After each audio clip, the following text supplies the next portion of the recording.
Hi everyone. Um, very long time no see. Yeah, I've been gone for a year and a half.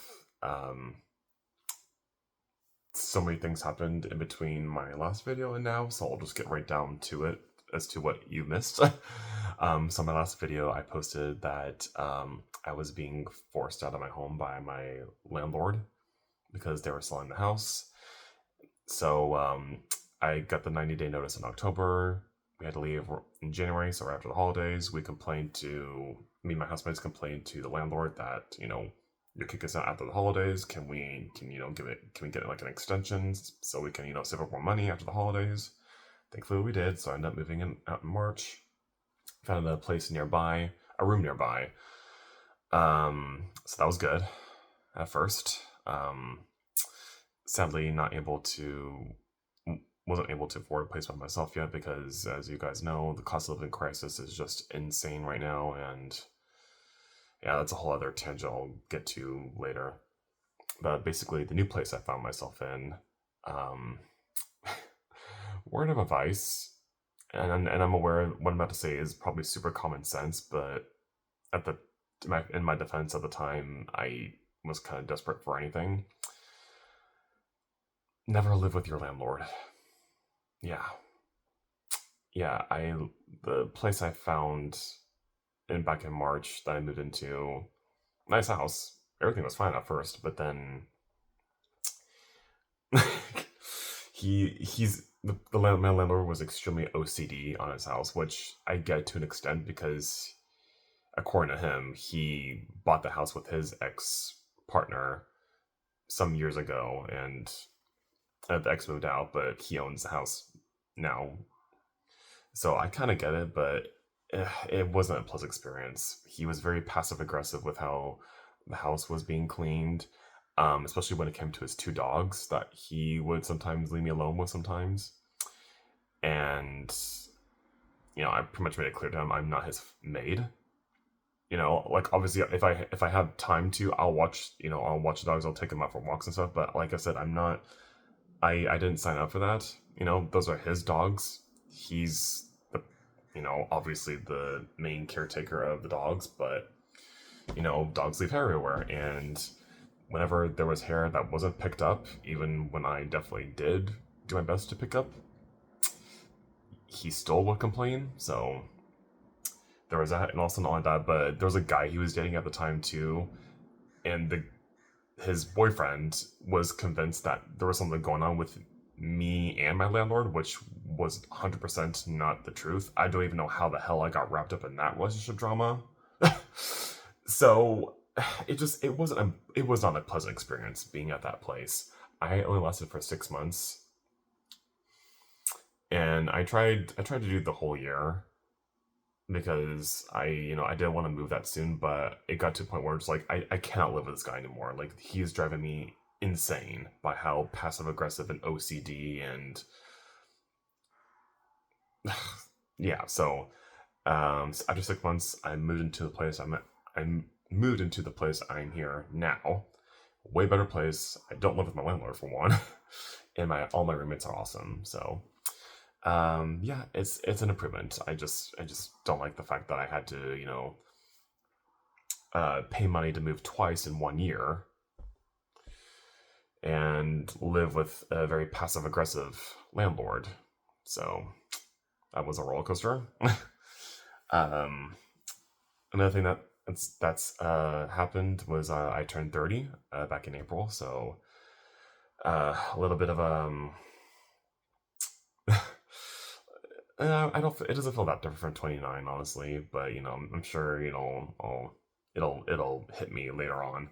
But I'm so far I'm really liking 30. Yeah, I'm really liking 30. I feel like it's gonna be a better age range, for lack of a better term I can think of right now. But yeah, a lot of people say that your 30s are better. You're better than your 20s because you're more mature. You're a little bit more financially secure. Hopefully, I will be later on. I'm sure I will be because I got a new job, which I'll also get into. But yeah, I'm loving 30 so far. Yeah. Yeah, I have a new amazing boyfriend that I've been with for a few months now. The guy that I was with in my last video that I mentioned didn't end up working out because, to put it plain and simple, he didn't know what the hell he wanted. So he broke things up with me because he just, like I said, just all over the place. Yeah. So, obviously for the best, because yeah, that relationship, I don't even know if I can call it a relationship, was just a hot mess anyways. But yeah, I'm with a guy who's much better suited for me, and everything's going great. So, oh, and then the new job I mentioned, I'm gonna be a special education teacher very soon. I got my teacher intern credential last month, and for those who don't know, at least in California, it might be different in other states, but in California, when it comes to teaching programs, you do your teaching job at your school, and then alongside that, you go to your other school, to get your schooling done for 2 years, and then after the 2 years, you get your credential, and then you can get a big pay bump, and you'll be an official teacher, not just a teacher intern. So I'm doing that right now for special education. The past 2 years, I was a special education teacher's assistant at a different school. So now I'll be at a new school doing special education teaching. I'll be an actual teacher. And I'm not gonna lie, I am nervous as all hell. Yeah. I know it's a big jump for me. I've never done, obviously I've dabbled in it because I was a teacher's assistant, but this is like a whole new, I don't know what to call it. A whole new step up for me, I guess.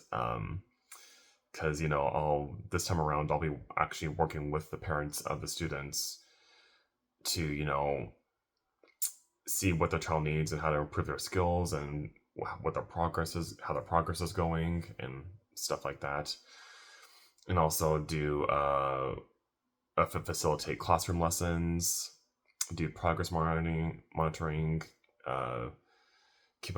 keep a frequent contact with my fellow teachers about the students that I have that are in their classrooms, because I'll be a RSP, not special daycare or special day class. Sorry. So it's gonna be a lot more work compared to what I'm used to. Yeah, I know it'll be okay. I have a very determined nature in me, so it'll be fine. But I just know that the adjustment period is gonna be, it's gonna be a little bit rough. But I have faith in myself that I will get through it. Because this is the only job I've ever had that I've had some amount of passion in. And if I'm gonna work a full-time job, I wanted to have it be something that I'm passionate in. So this is what I'm doing. Like I care so much for the kids of today. I want to do my best to leave a positive, lasting impression on them before they, grow up and get out into the real, cold, harsh world. And not only that, but I'm gonna sound selfish here for a second, but I also need more money, because the job I had previously, the assistant job, I made decent money. I made like a little over 20 an hour. I think it was specifically like 23, 24 an hour. But as someone who at the time was living by myself, well, with roommates, but I was single at the time for most of that time. That's not really enough to really sustain yourself, because you have gas, groceries, insurance, car payments, and then also you want to have play money, for socialization. Just can't say that word, and trips and stuff like that. So that's another reason why I did it. And I know there's that whole thing about teachers not getting paid a lot of money, which I agree. It's a thing. Teachers don't get paid the money that they deserve. However, um, with this job, I will be making close to 50K a year starting out. And obviously, it depends on the district and what location you're in, because some districts will pay more for teachers starting out than others. So there's that as well that plays into it. But yeah, this is the start of me, taking on this career, seeing where the hell it goes. I feel in my heart it'll go, it'll go far. I just, like I said, it's just a matter of me adjusting to it, adjusting to the the newness of it all, basically. And so, what I have uh, posted on the description below, also pinned the comment, is a GoFundMe to help me order supplies for my classroom, because the district that I work for, they seem lovely and very supportive, but for those who are teachers or even in the know, you're usually limited on what you can order through the district for your classroom. So a lot of times teachers will have to pay out of pocket to get the supplies that they want for the classroom. So that's what I'm doing now.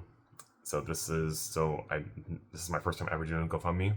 There's no pressure at all to donate. It's just I'm just putting it out there just so I can, have that little bit of extra money to order the stuff that I really want for my classroom, to make it as inclusive and accessible and meaningful as possible to the kids that I'll be working with. Because,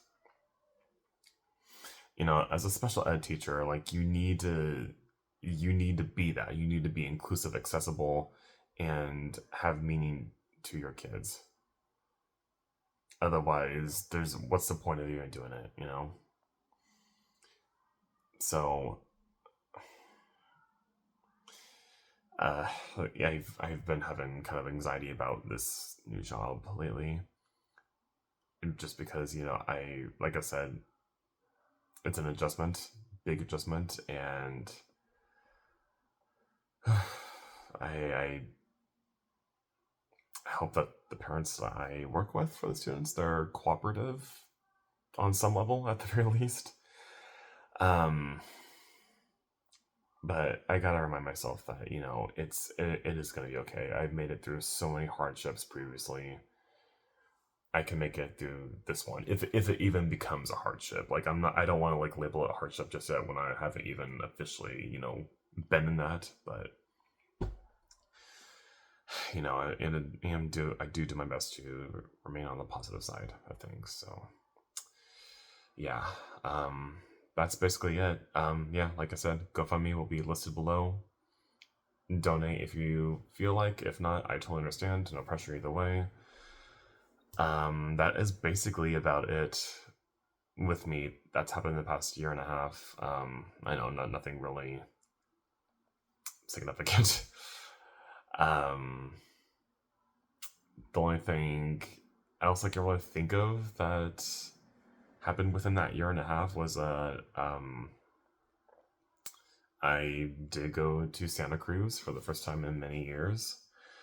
Um, it's changed a lot. Yeah, because I think the last time I was there was 2015, and I went summer 2024. So yeah, for those who have gone to Santa Cruz, it's changed a lot. I don't know if for better or for worse. I know I probably won't ever do the boardwalk again, because I know I've seen the ticket prices, and yeah, they're not very family friendly. Well, I mean, the boardwalk is family friendly, but I don't think the prices are. I did discover quite a few hiking areas over there, so yeah, that was really fun to hike over there. I've every time I've gone to Santa Cruz, it's just been for the beach and the boardwalk, but this time it was just for mainly hiking, so that was really fun. But besides that, I haven't done that much traveling this summer. I am gonna go to Fort Bragg this coming weekend with my boyfriend. It'll be our first ever road trip, so that'll be fun. I'm really looking forward to that, especially because I love Fort Bragg. It's so scenic and one of the best places I've ever visited. So But besides that, yeah, that's all I got for you. I know nothing really extraordinary. I guess. I mean, I guess me starting a sped teacher, that's extraordinary in and of itself, and me getting an amazing boyfriend is pretty extraordinary too. So yeah, I guess a little bit on the extraordinary side of things. um, but yeah, the I do want to make a comment for it in the video that the state of the world, it's also starting to get to me and my anxiety too, with cost of living crisis, politics, just everybody seeming to be pitted against each other, and I know like the internet kind of amplifies that to a degree. So I know that like I've been trying to like do my best to like not be on the internet so much these days. But man, sometimes it's hard. You see all these articles out there about people being priced out of their homes, or not able to find a job, not able to provide their kids with what they need because of everything being so expensive, and then politics is its own thing. So it's upsetting seeing all the hateful news going on in this day and age. So I hope, to whoever's watching this, I hope you're doing good in your life. And if you're not doing good, I hope you find some path that gets you out of your rut. Because it's harder to survive than ever right now. It truly is. And yeah, I know we have access to like everything now with the internet and with easy access to food and all that stuff. I'm aware of that's not what I'm talking about. I'm talking about strictly financially. Iron it's it's harder than ever. So I'm sorry to leave that kind of on a depressing note, but it's reality. I'm still going through my financial struggles as well. With starting a new job, it'll get a little bit better, but yeah, it's a never-ending vicious cycle, I feel like, when it comes to finances. But it is what it is. We take it one day at a time. That's all we can do at the end of the day. So thank you so much for watching. I have no idea when I'll upload the next video, honestly. So you might see me another year from now, maybe in a week from now, a month from now. I honestly don't know. My life is still very, very, very busy. But again, thank you so much for watching. And yeah, GoFundMe will be down below. Donate, and anything helps. Anything helps, guys. Yeah, have a great rest of your day, guys. And bye bye.